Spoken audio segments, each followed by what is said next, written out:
Welcome to pioneer study. आप पढ़ रहे हैं 10th क्लास का ये प्रैक्टिस बुक है। तो पहले थोड़ा थ्योरी दिया रह जाएगा, उसके बाद इसमें क्वेश्चंस बहुत सारे दिए जाएंगे जो कि रिविजन्स के तौर पे या उन बच्चों के लिए जिनका बहुत हद तक छूटा हुआ सिलेबस है या रिविजन्स नहीं है, उनके लिए ये बहुत इम्पॉर्टेंट है। तो चलिए शुरुआत करते हैं। रासायनिक अभिक्रिया एवं समीकरण, ये आपका पहला चैप्टर है। कहता है रासायनिक अभिक्रिया किसे कहते हैं। तो ऐसे परिवर्तन जिसमें नए गुण वाले पदार्थों का निर्माण होता है उसे हम रासायनिक परिवर्तन कहते हैं। यहाँ पे देखिए क्या है, नया गुण वाला पदार्थ बन जाता है। ठीक है, जैसे आप देखिए अगर पानी में आप चीनी डालते हैं तो वो कोई नया पदार्थ नहीं बनता है, दोनों के गुण विद्यमान रहते हैं। परंतु अगर आप हाइड्रोजन में ऑक्सीजन मिलाइएगा तो जैसे हाइड्रोजन जो है उसका गुण है जलना और ऑक्सीजन का गुण है जलाना, परंतु इन दोनों से मिलने से रासायनिक परिवर्तन से जो पदार्थ बनता है वो है जल। और जल का क्या काम होता है, मतलब जलने वाला जलाने वाला मिल के बना देता है बुझाने वाला। तो इसका मतलब इनके गुण क्या हो गए, बदल गए। तो नए पदार्थ का निर्माण होता है, उसे हम क्या कहते हैं, रासायनिक अभिक्रिया कहते हैं। तो जहाँ भी नए पदार्थ का निर्माण होगा उसे हम क्या कहेंगे, रासायनिक अभिक्रिया कहेंगे। H2O2 बनता है H2O। यहाँ हाइड्रोजन एवं ऑक्सीजन आपस में क्रिया करके नए गुण वाले पदार्थ H2O का निर्माण करते हैं। H2O का मतलब जल। ठीक है, आगे तो नए गुण वाले पदार्थ का निर्माण करने वाली प्रक्रिया को हम क्या कहते हैं, रासायनिक अभिक्रिया कहते हैं। नए गुण वाले पदार्थों का निर्माण करने वाले प्रक्रिया को हम रासायनिक अभिक्रिया कहते हैं। आगे हमारे आसपास होने वाले रासायनिक अभिक्रिया, वायु के संपर्क में लोहे में जंग लगना। जैसे आपसे पूछा जाता है कभी कभी एग्जाम्पल में कि जंग लगना कैसी अभिक्रिया है, तो जंग लगना भी क्या है, रासायनिक अभिक्रिया है। जंग लगना रासायनिक अभिक्रिया है।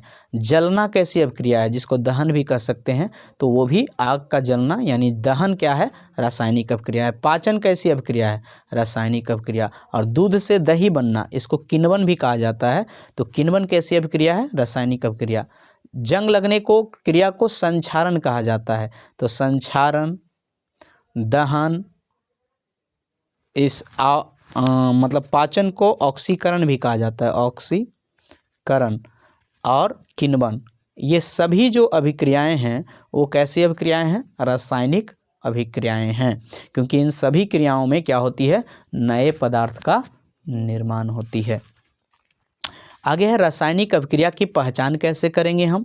तो रासायनिक अभिक्रिया को पहचानने के लिए जहाँ पे भी गैस उत्सर्जित हो रहा हो, जैसे आप जलाते हैं किसी चीज़ को तो वहाँ पे कार्बन डाइऑक्साइड उत्सर्जित होता है।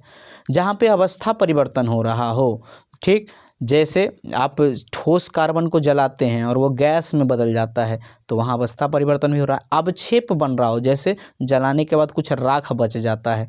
ठीक है, रंग परिवर्तन हो रहा हो, पहले कोयला काला था, जब उसका राख होगा वो सफ़ेद रंग लिए हुए कुछ होगा।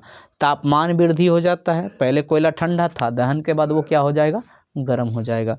तो इस हिसाब से गैस निकलना, अवस्था परिवर्तन, अवक्षेप बनना, रंग परिवर्तन एवं तापमान में परिवर्तन, जहाँ पे भी ये सारे, ऐसा नहीं कि केवल एक चीज़, जैसे बर्फ़ का पिघलना रासायनिक अभिक्रिया नहीं होगा क्योंकि वहाँ अवस्था परिवर्तन तो हो रहा है परंतु गैस निकल नहीं रहा है, रंग परिवर्तित नहीं हो रहा है, तो इसलिए वो जो है वो रासायनिक अभिक्रिया नहीं होगा, रासायनिक परिवर्तन नहीं होगा। रासायनिक परिवर्तन में ये सभी काम कुछ न कुछ मात्रा में होगा।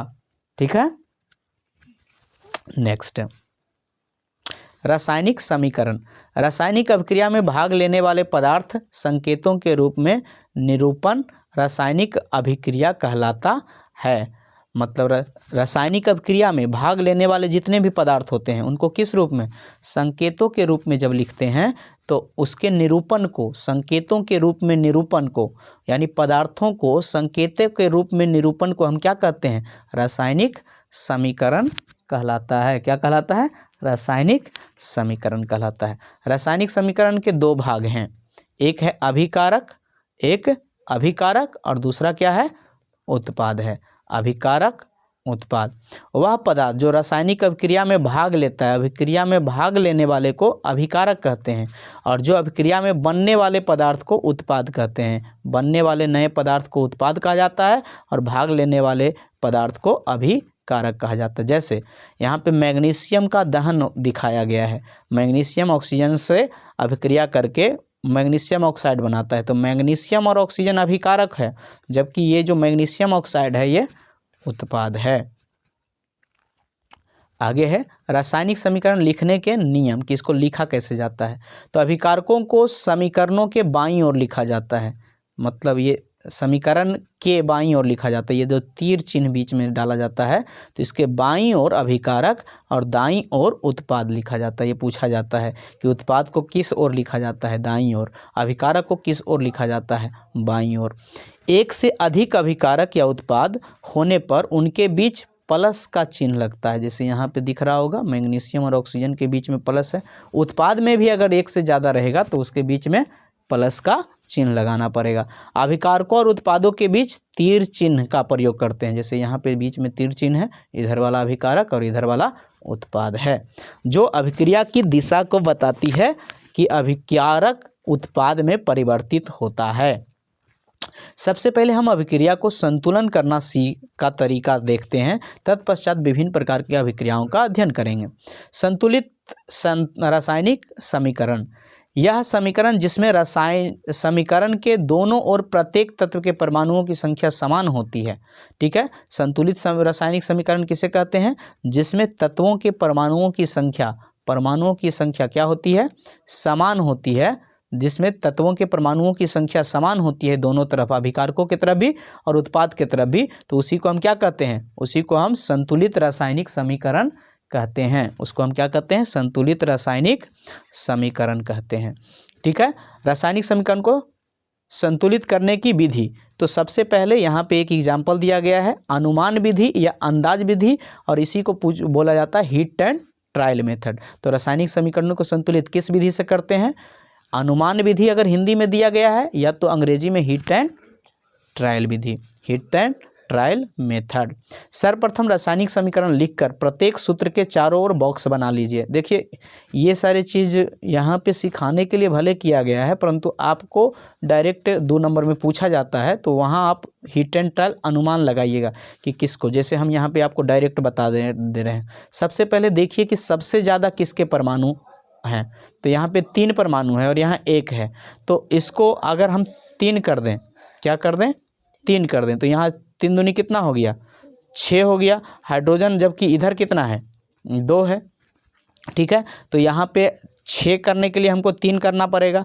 अब देखिए यहाँ पे 3 गो ऑक्सीजन हो गया, 3 दूनी 6 गो हाइड्रोजन हो गया, परंतु लोहा यहाँ 2 गो है और इस तरफ के गो है? 1 गो है, तो यहाँ लोहा में 2 लगा देंगे। तो इस तरीके से आप अनुमान लगा के आप क्या कर सकते हैं? रासायनिक समीकरणों को संतुलित कर सकते हैं। तो वही चीज़ यहाँ पे लंबा चौड़ा लिखा गया है नोट्स में, परंतु आपको प्रैक्टिस से ये आ जाता है। प्रैक्टिस जैसे जैसे कीजिएगा वैसे वैसे ये आपसे बनने लगेगा। ठीक है, तो सबसे पहले किसको करना है संतुलित? जिसकी परमाणुओं की संख्या सबसे ज़्यादा है उसको संतुलित करके उसके बाद आप आगे की ओर बढ़िएगा। ठीक है, अब यहाँ पे वही चीज़ किया गया है। देखिए ठीक, यहाँ पे ये 3 वाला था। ठीक है, अब यहाँ पे 4 वाला है, तो 4 वाला में क्या करना है? सबसे पहले वही चीज़ किया गया है। यहाँ 4 है तो यह 4 लिख दिए। ठीक है, और यहाँ पे क्या है? तब 4 दूनी 8 हो गया, तो अब 4 यहाँ कर दिए और यहाँ पे 3 कर देंगे, संतुलित हो गया। तो ये आप संतुलित करना समझ गए होंगे। अगला, अभिकारकों एवं उत्पादों की भौतिक अवस्थाओं को, यहाँ से क्वेश्चन पूछा जाता है कि भौतिक अवस्थाओं को, तो ठोस के लिए S, गैस के लिए G, द्रव के लिए L और जलीय विलयन के लिए, ये गड़बड़ लिखा हुआ है, AQ। क्या? AQ, जिसको जलीय विलयन कहते हैं, उसके लिए AQ लिखते हैं। और यहाँ पे आप दिखाया गया है कि लोहा ठोस है, जल द्रव है और ये भी ठोस ही होगा। ठीक है, और ये गैस के रूप में बना है। यहाँ पे ये आपको एक और भी चीज़ दिया गया है, पोटेशियम क्लोराइड टूटकर KCl+O2 बना रहा है। उपरोक्त अभिक्रिया में पोटेशियम तथा क्लोरीन की संख्या अभिकार तथा उत्पाद दोनों दिशाओं में बराबर है।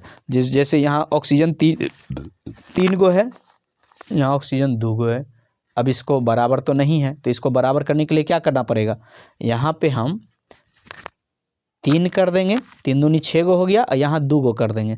तो अब 2 गो के हो गया, ये भी 2 गो हो गया, तो यहाँ पे भी हमको क्या करना पड़ेगा, 2 करना पड़ेगा। तो इस तरीके से ये हमारा संतुलित हो गया। अतः संतुलित करते समय हम उस तत्व की ओर ध्यान केंद्रित करते हैं जिसकी संख्या सबसे अधिक होती है। वह निश्चित ही यहाँ ऑक्सीजन है, बाईं ओर 3 ऑक्सीजन और दाईं ओर यह संख्या अभी अभी हम प्रूव कर दिए हैं, मतलब संतुलित कर दिए हैं। वही चीज़ यहाँ लिखा गया है, देख सकते हैं कि यहाँ 2, वो लास्ट में आपका ये प्रोडक्ट है, ठीक। तो 2 3 दूनी 6 6, ठीक है।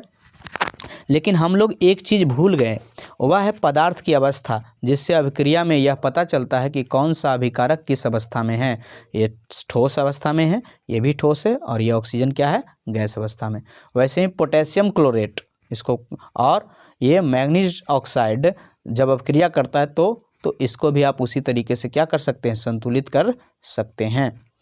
और नहीं तो गिनती कर सकते हैं, गिनती कर लीजिए, पोटेशियम 2 गो, पोटेशियम 2 गो, क्लोरीन 2 गो, इधर क्लोरीन 2 गो, ऑक्सीजन कितना है, 3 दूनी 6 और 6 2 8, ऑक्सीजन यहाँ पे कितना है, 3 दूनी 6 और 2 8, मतलब ये संतुलित करके ही लिखा गया है। तो इस तरीके से आप इसको ज़्यादा से ज़्यादा प्रैक्टिस कीजिएगा तो आपका काम हो जाएगा। चलिए अब एक एक करके अभिक्रियाओं के प्रकार पढ़ते हैं।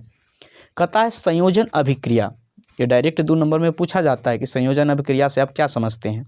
वह अभिक्रिया जिसमें 2 या 2 से अधिक अभिकारक मिलकर एकल उत्पाद बनाते हैं, ठीक है।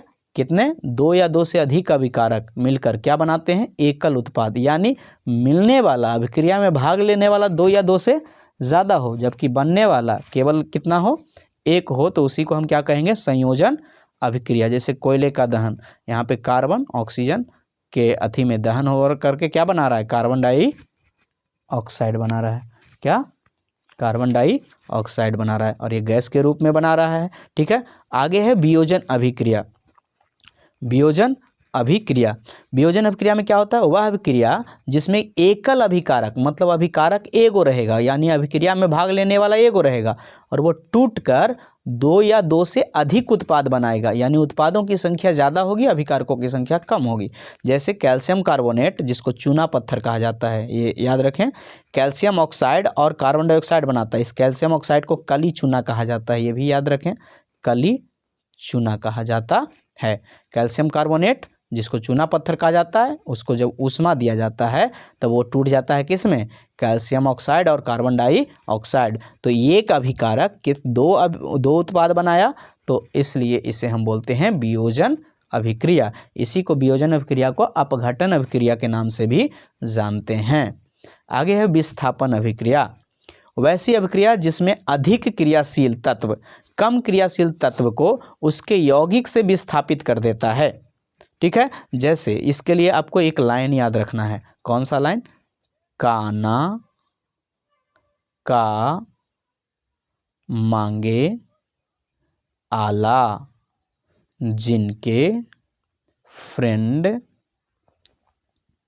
सन प्रभु हैं, कौन होगा आगे और। तो ये लाइन याद रखना है। इससे क्या होगा कि जो आगे है वो ज़्यादा अभिक्रियाशील है, तो जो ज़्यादा अभिक्रियाशील होगा वो कम अभिक्रियाशील से छीन लेगा, यानी विस्थापित कर देगा उसको। जैसे यहाँ पे इसके अनुसार देखिए, यहाँ पे जिंक है और यहाँ कॉपर है, कॉपर पीछे आता है नंबरिंग में, इसका मतलब कॉपर कम अभिक्रियाशील है और जिंक जो है वो ज़्यादा अभिक्रियाशील है। तो कॉपर से इसके लवण को, ये मूलक को छीन लेगा, तो बनाएगा जिंक सल्फेट, और क्या बना देगा, कॉपर को विस्थापित कर देगा, कॉपर को अलग कर देगा इससे। तो इसी को क्या बोलते हैं, विस्थापन अभिक्रिया। वही चीज़ लिखा हुआ है, वह अभिक्रिया जिसमें अधिक अभिक्रियाशील तत्व, तो यहाँ पे अधिक अभिक्रियाशील तत्व कौन हो गया, जिंक, ठीक। कम अभिक्रियाशील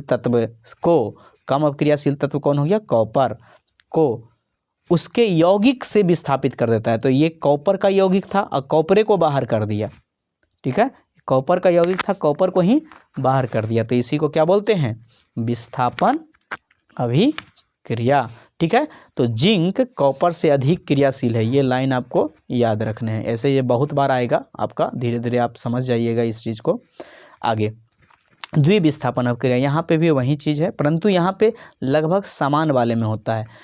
वह अभिक्रिया जिसमें अभिकारकों के बीच आयनों का आदान प्रदान होता है, ये ध्यान रखें। द्विविस्थापन में क्या होता है? आयनों का आदान प्रदान होता है। ठीक है, द्विविस्थापन में आयनों का आदान प्रदान होता है और नए यौगिक बनते हैं, उसे हम क्या कहते हैं? द्विविस्थापन अभिक्रिया कहते हैं। जैसे यहाँ पे देखिए, बेरियम क्लोराइड सोडियम कार्बोनेट से अभिक्रिया करता है, तो ये बना देगा इसका वाला इसके पास, इसका वाला इसके पास, क्योंकि जैसे ही ये अब ये AQ लिखा हुआ है, तो AQ मतलब जलीय, तो जलीय अवस्था में ये आयनों में टूट जाता है। तो जब ये आयनों में टूट जाता है तो इसके आयन के साथ ये अभिक्रिया कर लेता है और इसके आयन के साथ ये अभिक्रिया करके अलग अलग यौगिक बना देता है। तो ये बना देता है बेरियम कार्बोनेट और ये बन जाता है सोडियम क्लोराइड। तो जो बेरियम कार्बोनेट है वो सॉलिड रूप में आता है। तो जब दो लवण मतलब जलीय विलयन आपस में अभिक्रिया करके एक उत्पाद ठोस रूप में आए तो उसे हम अवक्षेप कहते हैं। और जहाँ पे एक उत्पाद अवक्षेप रूप में प्राप्त होता है उसे अवक्षेपण अभिक्रिया कहते हैं। तो ये वाला जो एग्जाम्पल है ये अवक्षेपण अभिक्रिया का भी है। ठीक, तो ये आप समझ गए होंगे। द्विविस्थापन में क्या होता है? आयनों का आदान प्रदान होता है और नए यौगिक बनते हैं जिसे द्विविस्थापन अभिक्रिया कहते हैं। ये एग्जाम्पल। तो जब भी उत्पाद के तौर पे हमें कोई ठोस रूप में प्राप्त होता है तो उसे हम क्या कहते हैं? ठीक, अवक्षेपण अभिक्रिया कहते हैं। ठीक है, आगे है ऊष्माक्षेपी अभिक्रिया। वह अभिक्रिया जिसमें उत्पाद के निर्माण के साथ साथ ऊष्मा भी उत्पन्न होती है ऊष्माक्षेपी अभिक्रिया कहलाती है। उदाहरण के लिए श्वसन एक ऊष्माक्षेपी अभिक्रिया है। यहाँ पे क्या कह रहा है? उत्पाद तो बनता है साथ में ऊष्मा भी बनता है, तो उसे हम क्या कहते हैं? ऊष्माक्षेपी अभिक्रिया कहते हैं। और श्वसन, ये पूछा जाता है कि श्वसन कैसी अभिक्रिया है, तो श्वसन ऊष्माक्षेपी अभिक्रिया है। श्वसन कैसी अभिक्रिया है? ऊष्माक्षेपी अभिक्रिया है। अगला है ऊष्माशोषी। वह अभिक्रिया जिसमें अभिकारकों के वियोजन के लिए ऊष्मा के अवशोषण की आवश्यकता होती है, यानी ऊष्मा बाहर से दी जाती है किसी अभिक्रिया के लिए, तो उसे हम क्या बोलते हैं? ऊष्मीय वियोजन अभिक्रिया बोलते हैं। उसे क्या बोलते हैं? ऊष्माशोषी अभिक्रिया। वह अभिक्रिया जिसमें अभिकारकों के वियोजन के लिए, ऐसे ऊष्मीय वियोजन भी उसको कह सकते हैं, उस वियोजन के लिए ऊष्मा के लिए अवशोषण दी जाती है, तो उसे हम क्या बोलते हैं? ऊष्माशोषी अभिक्रिया कहलाती है। उदाहरण के लिए प्रकाश संश्लेषण एक कैसी अभिक्रिया है? ये पूछा जा सकता है। ऊष्माशोषी अभिक्रिया है। ठीक है, जबकि श्वसन एक कैसी अभिक्रिया है? ऊष्माक्षेपी अभिक्रिया है। श्वसन ऊष्माक्षेपी अभिक्रिया है, प्रकाश संश्लेषण ऊष्माशोषी अभिक्रिया है। ये ध्यान रखें। देखिए, ये इससे पढ़ने से आपको ऑब्जेक्टिव भी पूरा क्लियर होते जाएगा। ठीक है, तो एक बार तो आप इसका पूरा का पूरा पढ़ लें, इसके जो क्वेश्चन आंसर हो वो जरूर कर लें। तो चलिए आगे बढ़ते हैं। अगला क्या है? उपचयन, या उसी को क्या बोलते हैं? ऑक्सीकरण। वह रासायनिक अभिक्रिया जिसमें किसी तत्व या यौगिक में ऑक्सीजन का संयोग होता है। क्या होता है? ऑक्सीजन का संयोग होता है, उसे हम क्या कहते हैं? उपचयन कहते हैं। ऑक्सीजन के संयोग को क्या कहा जाता है? उपचयन कहा जाता है। ठीक, ऑक्सीजन का संयोग को उपचयन कहते हैं। जैसे कार्बन ऑक्सीजन के साथ मिलके क्या बना रहा है? कार्बन ऑक्सीजन के साथ मिलके क्या बना रहा है?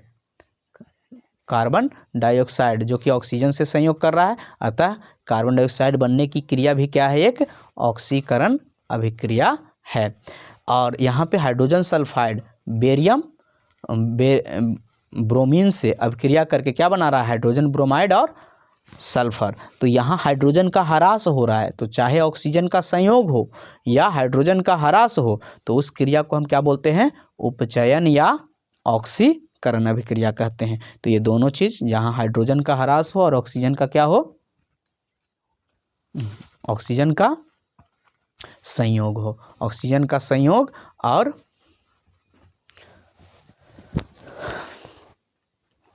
ऑक्सीजन का संयोग और हाइड्रोजन का ह्रास क्या कहलाता है?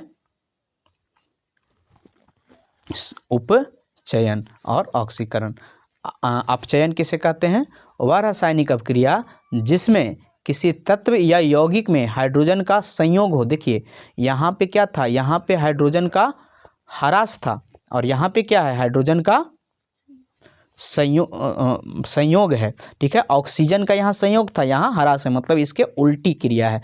वह रासायनिक अभिक्रिया जिसमें किसी तत्व में हाइड्रोजन का संयोग हो और ऑक्सीजन का ह्रास हो उसे अपचयन कहते हैं, ठीक है। जैसे कॉपर ऑक्साइड हाइड्रोजन के साथ अभिक्रिया करके, चूँकि ऑक्सीजन इसमें हट गया है तो कॉपर का क्या हो गया है, यहाँ कॉपर ऑक्साइड का अपचयन हो गया है, जबकि हाइड्रोजन में ऑक्सीजन जुट गया है, इसलिए हाइड्रोजन का क्या हो गया है, उपचयन हो गया है। वैसे ही हाइड्रोजन सल्फाइड क्लोरीन से अभिक्रिया करता है तो यहाँ पे सल्फर अलग हो गया है, तो हाइड्रोजन की वृद्धि हो गई है क्लोरीन में, तो यहाँ पे क्या हो गया, अपचयन हो गया।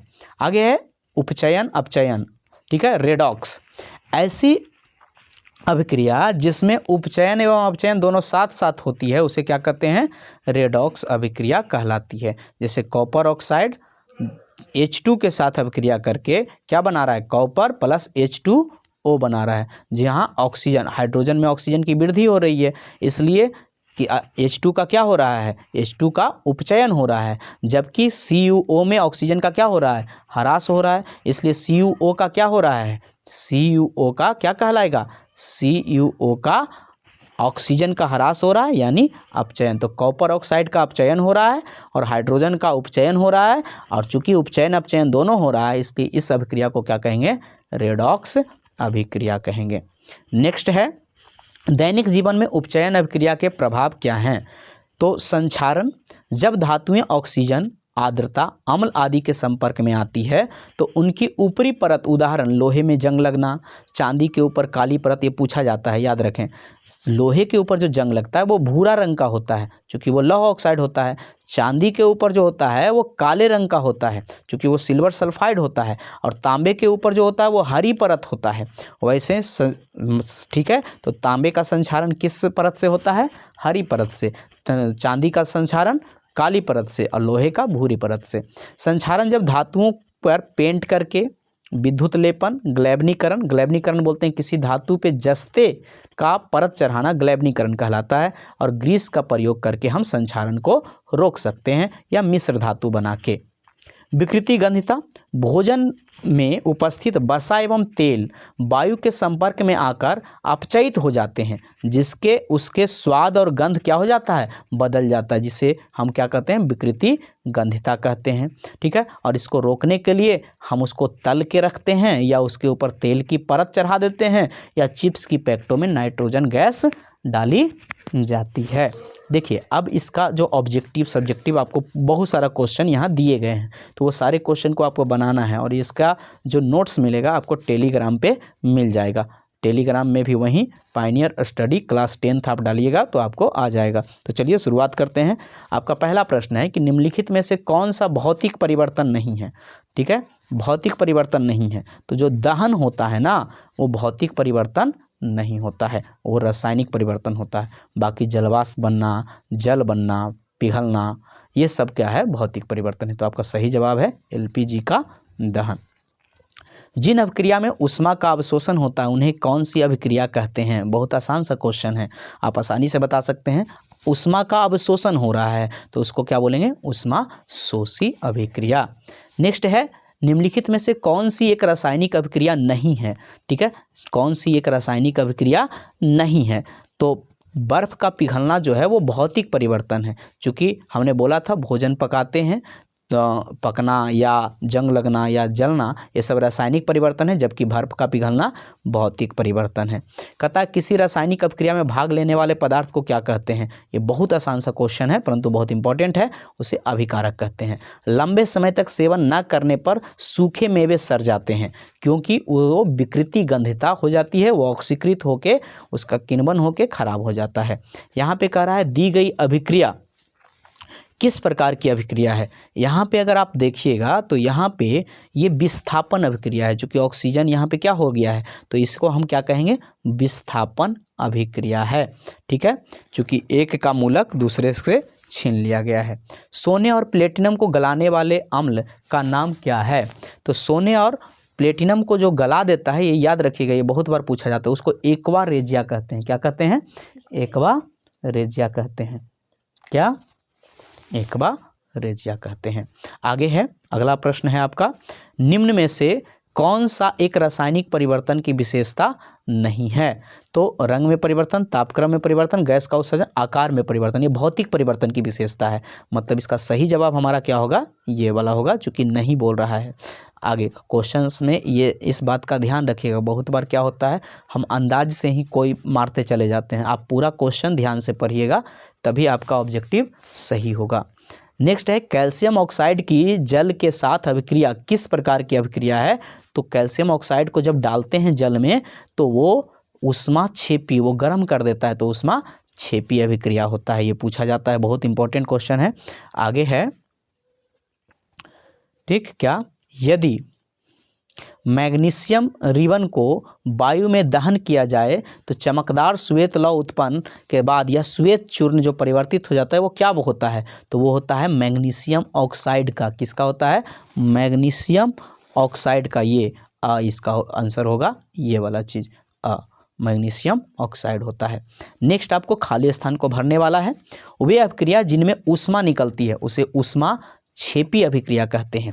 वे अभिक्रिया जिनमें अभिकारकों के बीच आयनों का आदान प्रदान होता है उसे द्विविस्थापन अभिक्रिया कहते हैं। किसी रासायनिक अभिक्रिया का प्रतीकात्मक निरूपण रासायनिक समीकरण कहलाता है। लोहे की वस्तुओं को संक्षारण से बचाने के लिए उस पर पेंट करते हैं। ऐसे अभिक्रिया जिनमें एकल अभिकर्मक टूटकर छोटे छोटे उत्पाद बनाता है उसे हम वियोजन अभिक्रिया कहते हैं। आगे है, एक वाक्य में उत्तर दें, उस गैस का नाम बताइए जो पॉप ध्वनि में जलती है, तो वो है हाइड्रोजन। ठीक है, H2 का योग और O2 का ह्रास क्या कहलाता है? वो कहलाता है उपचयन। देर समय तक सिल्वर क्लोराइड को सूर्य के प्रकाश में रखने पर वह काला क्यों पड़ जाता है? क्योंकि उसमें सिल्वर सल्फाइड की परत चढ़ जाती है।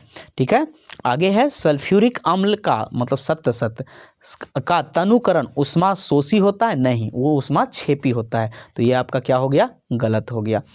ठीक है, ये आपका क्या हो गया? गलत हो गया। अगला कहता है, जो पदार्थ ऑक्सीकृत उपचयित हो जाता है वो ऑक्सीकारक उपचायक कहलाता है। देखिए, जो ऑक्सीकृत हो जाता है, ठीक है, नहीं, ऑक्सीजन देने वाले को ऑक्सीकारक कहते हैं, उपचायक कहते हैं, ऑक्सीकृत होने वाले को नहीं। ठीक, आगे, श्वसन ऊष्माक्षेपी अभिक्रिया है, बिल्कुल ये सही है। लोहे में जंग लगना भौतिक क्रिया है, ये गलत है क्योंकि वो रासायनिक क्रिया है। ऊष्मा के द्वारा अपघटन, ऊष्मा क्या कहलाएगा उसको? ऊष्मीय अपघटन। प्रकाश के द्वारा अपघटन, प्रकाशीय अपघटन।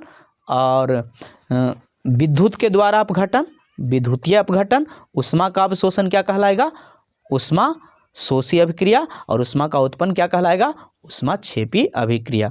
यहाँ से कुछ 2 अंक वाले प्रश्न हैं। वायु में जलाने से पूर्व मैग्नीशियम के रिबन को साफ क्यों किया जाता है?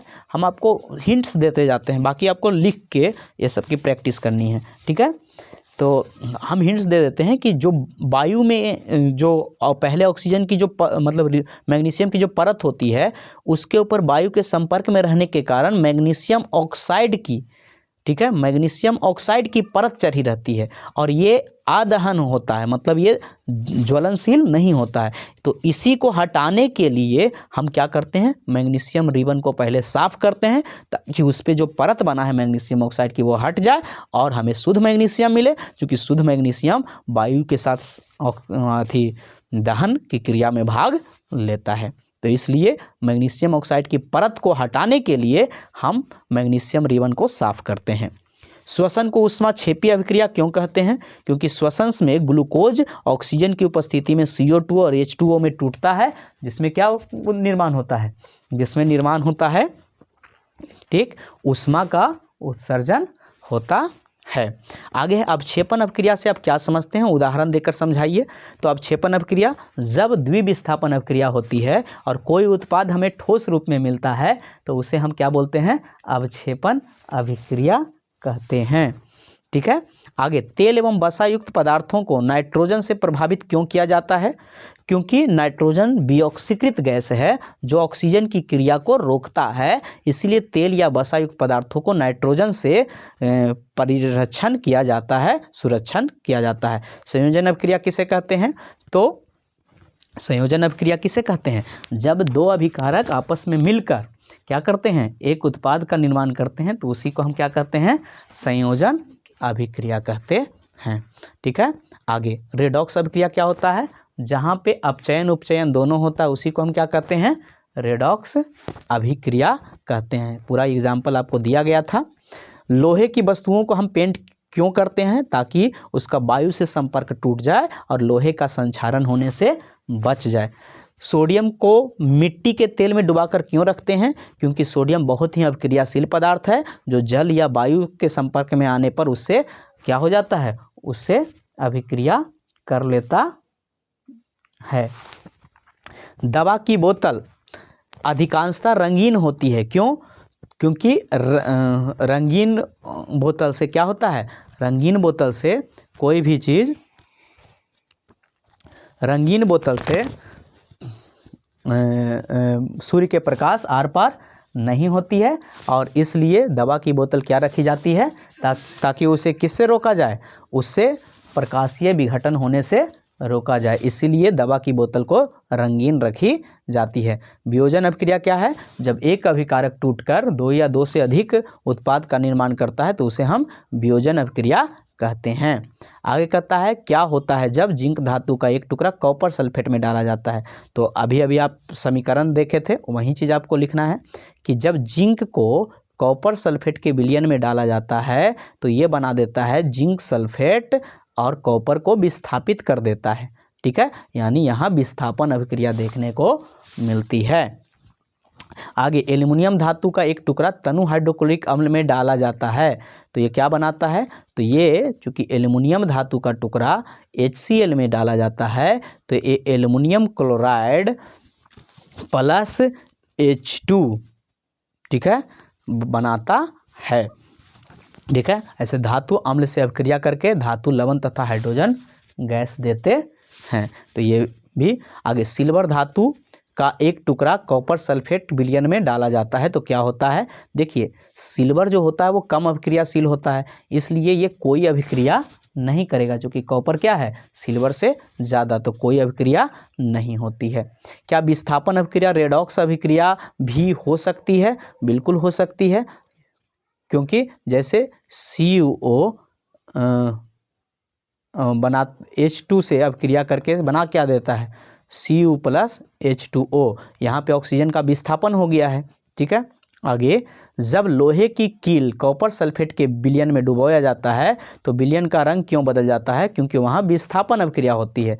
जैसे लोहे की कील मतलब लोहा, कॉपर सल्फेट मतलब CuSO4 बनाता क्या है FeSO4 प्लस Cu बनाता है, और ये जो है फेरस सल्फेट जो होता है ये कॉपर सल्फेट जैसे नीला होता है परंतु फेरस सल्फेट ये हरा होता है, तो ये हरे रंग में बदलने लगता है। ठीक है, आगे है आलू के चिप्स निर्माता। आलू के चिप्स निर्माता चिप्स की थैली में नाइट्रोजन गैस क्यों भरते हैं, क्योंकि नाइट्रोजन गैस विऑक्सीकृत गैस होती है जो ऑक्सीजन के प्रभाव को कम करता है और आलू के चिप्स को विकृति गंधिता होने से बचाता है। संतुलित रासायनिक समीकरण क्या है, तो जब अभिकारकों और उत्पादों में परमाणुओं की संख्या क्या हो समान हो तो उसे हम क्या कहेंगे संतुलित रासायनिक समीकरण कहेंगे।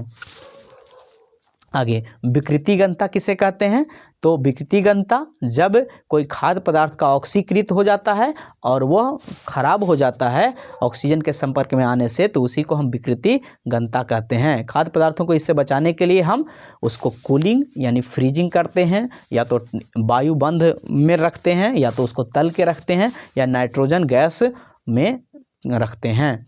और यहाँ पे आपका 4 अंक के प्रश्न हैं जो कि आप ये सारे प्रश्नों को रोक रोक कर ऐसे इसका PDF आपको दिया गया है। ठीक है, नाइट्रोजन हाइड्रोजन गैस के संयोग से अमोनिया बनता है, ये सबको समीकरण में लिखने हैं, आप खुद से प्रयास कीजिए।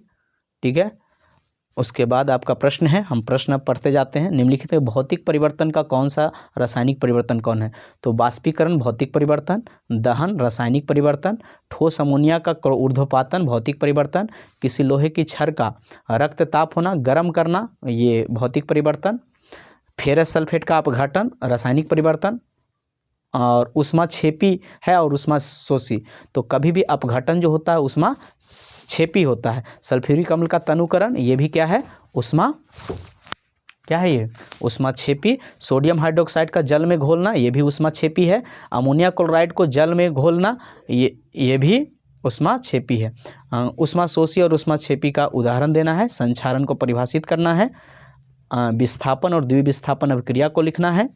ठीक है, और इसके साथ यह चैप्टर आपका समाप्त हुआ। बने रहें Pioneer study notes practice book के साथ, और इसके सारे क्वेश्चनों के आंसर आप ज़रूर दीजिएगा।